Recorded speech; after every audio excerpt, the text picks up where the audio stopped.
بسم الله والصلاة والسلام على رسول الله. سلام البنات، نتمنى تكونوا كامل لاباس. بما انه رانا في موسم الخوخ وراه بسومه معقوله في الاسواق، نروحوا نوجدوا مع بعضنا هذا التحليه. شوفوا البنات، التحليه هذه راح توجدوها ليه وراح تفرحوا بها افراد العيله في السهره. التحليه هذه كي تعودوا تاكلوا فيها راح تخلي لكم واحد البنه هايله. نروحوا الان طريقه التحضير. عندي هنا 4 خوخات غسلتهم مليح وقطعتهم ركيك. استعملوا اي نوع تاع خوخ تفضلوه. من بعد ندي نحطهم في الروبو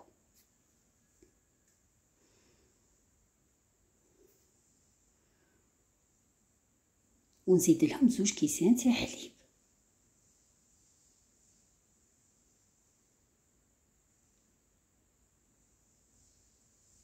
و2 مغارف كبار معمرين بومبي تاع نشا، ونزيد 3 مغارف كبار تاع سكر. وما تنساوش البنات الرشه صغيره تاع الملح. ندي نخلطهم مليح ومن بعد نجي نفرخهم.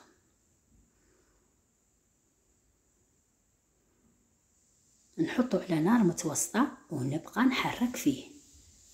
ابقاو تحركوا البنات حتى تلقاوه يبدا يتكاثف ويشكل فقاعات بهذا الشكل. هنا طفيو عليه ومباشره ندي نفرغه في الكؤوس او ليفرين.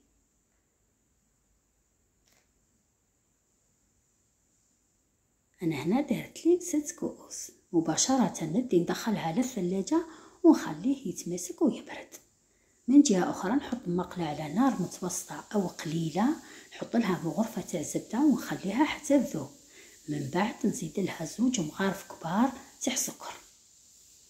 نقول لكم البنات النار راهي قليله. هنا نخلط مليح الزبده مع السكر.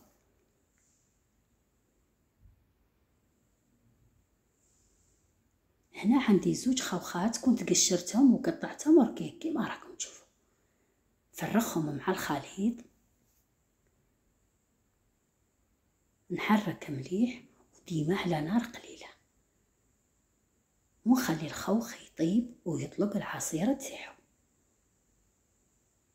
مره على مره راكم تحركوا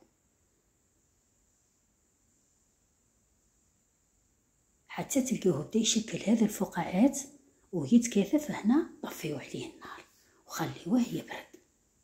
طبعا هذا راح نزينو به من فوق. هنا بعد ما بردت التحليه تاعنا نجي نزينها من فوق.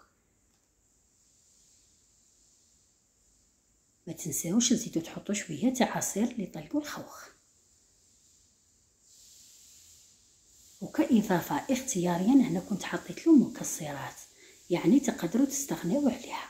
اي مكسرات عندكم تقدروا تحطوها. وها هي تحليتنا واجده.